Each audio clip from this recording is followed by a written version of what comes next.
Hola. Uh-oh. I was going to say ni hao. Ni hao. Uh-oh. How are you? I'm good, man. I'm a little perplexed by today's show. Perplexed. Yes. Okay. Well, because it was a CNN Money study that came out not too long ago. I think it was 2018. Yep. But it said that nearly 6 in 10 Americans could not cover a $500 emergency in cash if they needed to. Yeah. Like, meaning they didn't have emergency savings or didn't have that money set aside. Yep. Does that blow your mind? It does, and it blows my mind, and also very unfortunate. I know the U.S. and America can seem like we are, land of opportunity, home of the free, and we could do anything that we want to. But if we look at the actual numbers, it can be very disheartening. Yeah. Because there's a lot of people struggling. Yep. So on today's episode, we're going to talk about the downfall of not having it, like what happens when you don't. Payments. The fact that we're a payment-driven society, we're going to talk about that a little bit. How to fix it, so what is missing from most Americans' budget. And then we're going to leave you with the challenge that we think you're going to like. So stick around with us for the next few minutes as we talk about this. My question for you, Nick, is how does this happen? How are families not putting money away or not able to cover this kind of emergency? Well, I think we can look at... in a very top level, we can look at what happens that has people, need to lose money or spend money, right? So we're talking about car repairs, a job loss, medical emergencies, spending money on credit card, like spending things on your credit card because you don't have the money. Yep. And I think really it's the mindset that people think that they... it could be one of two things, right? There are some people who just don't have sufficient income to be able to save, which also is kind of unfortunate because there's a cycle that really gets created. Yep. It's really difficult to break out of that poverty cycle. Totally. The downfall and the reasons why this happened is because I think people are missing the future and the opportunity and the vision. They're kind of living on that day to day. That's where the term paycheck to paycheck comes around. Yeah. People aren't looking outside of that. Yep. So I think that's what's missing. I have another theory around it that is similar to paycheck to paycheck, but it's payment to payment. And I think that because we live in this banker's business model, which says, if you want it, we'll loan you this amount of money and then you just pay us X amount a month. What happens to many families out there is they payment themselves into a corner without really paying attention to the fact that all of those payments that add up, not enough of them are going towards something that's building equity. Yep. So in effect, they have no equity. There's no savings. There's no money being set aside. No real wealth. There's stuff, but there's no real wealth. And I like what you said. They're paymenting themselves into a corner. Yeah. Right. Yeah. I mean, you look at the car payment, rental payment. What are the other monthly, Audible, it goes to subscription, cell phone, cable, internet payment, all of those things that eventually you're like, oh, I can swing that. Yeah. Even down to, I have friends that, they're ordering food every single month, right? From a food service. That's a payment that you're taking on. Stitch Fix, that's a payment that you're taking on every month. So eventually we go, oh, well, it's just a way of making my life easier.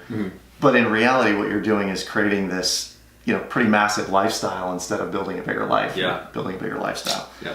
And then you're missing the opportunity to build wealth. Indeed. Yeah. Indeed.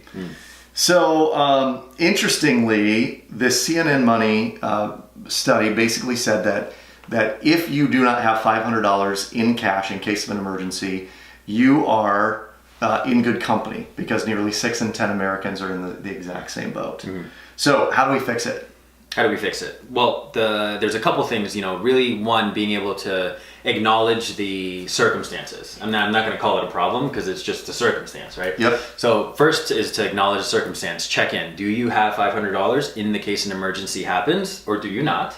And if you don't, ways to really fix this and solve this is starting to save. Really putting the intention, we talked about in an earlier episode, the definiteness of purpose. So what it could look like is literally $12 every single week for an entire year would get us to $600 a year in savings. And that's $100 more than the statistics that we're talking about. So that would put you in a much better position. No doubt. That's for sure. So No doubt. $12 a week is, let's just, if we divide that by, 5 to 7 days, right, for the week, it's like $2, Right. and that's like 2 gums at Hy-Vee, like 2 packs of gum. It's not even a coffee, is what I'm saying. It's Right. like something less than that. Can you buy gums for $1? Yeah, well, like a gum. I can buy gums, but today I bought a donut and it was $1.15. So I could cut down on the donuts. I bought one, but I could cut down on donuts. Yes. And also, manage my well-being. Yeah. There are very easy, simple ways. So long as you have an intention to just save, it's totally possible. Yeah. Yeah. So this is age-old wisdom. It came from a book called, it was either The Wealthy Barber or The Richest Man in Babylon. I think it was the second one. Okay. But The Richest Man in Babylon said that 10% of all you make is yours to save. And what I think may be happening, and I do not mean to diminish those who don't have the ability to save that much, but 10% of your money should go into savings before it's ever spent. So for those that don't have the emergency savings, what if you were to take out even a smaller percentage every single month before you ever saw it? That way it doesn't creep into your spending plan or your budget on a month-to-month basis. If we're talking about, even $1,500 a month, if that's your income, 10% of that's $150 a month that you would save. 4% of that is $60. So can you put away $60? If you were putting away $60 a month, that's $700 a year that's being put into savings that then if there were a car repair or a job loss or anything like that, you still have that money sitting on the sidelines. If you're not able to put away that much money, what are some of the things you might be able to do in order to make that much on the side, whether that be a side hustle or, something like that. Yep. So, which obviously we have shows about. Check the description below. We'll click to them there. Yeah. And the other thing that I want to mention is kind of a relevant side tangent. Is that a thing? Relevant side sure. tangent? So it's the Murphy's Law, right? Which is like when you're not prepared, that things will happen. Yes. It's When things can go wrong, they will go wrong. Yes. However, when people have what I found, when either our clients, people that we work with, people that we talk to have the emergency fund, all of a sudden emergencies stop happening. Right.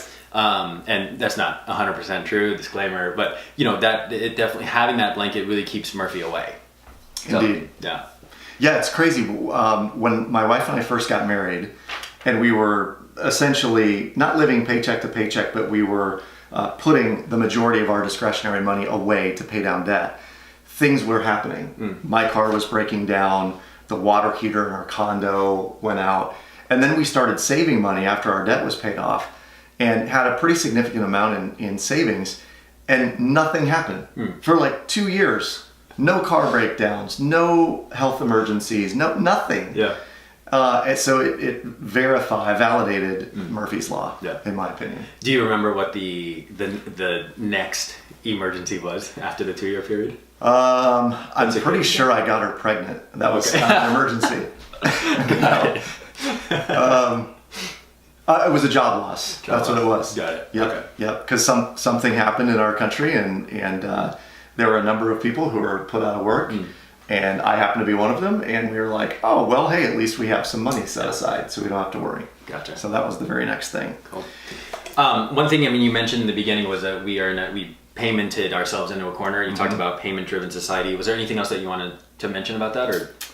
I think that paying very close attention to how many payments you have is critical for building long-term savings and wealth. And so, I would challenge you that as you look at your monthly spending, what are the items that are the same every single month? And if there are 10, can you cut it back to 8? If there's 6, can you get it to 4?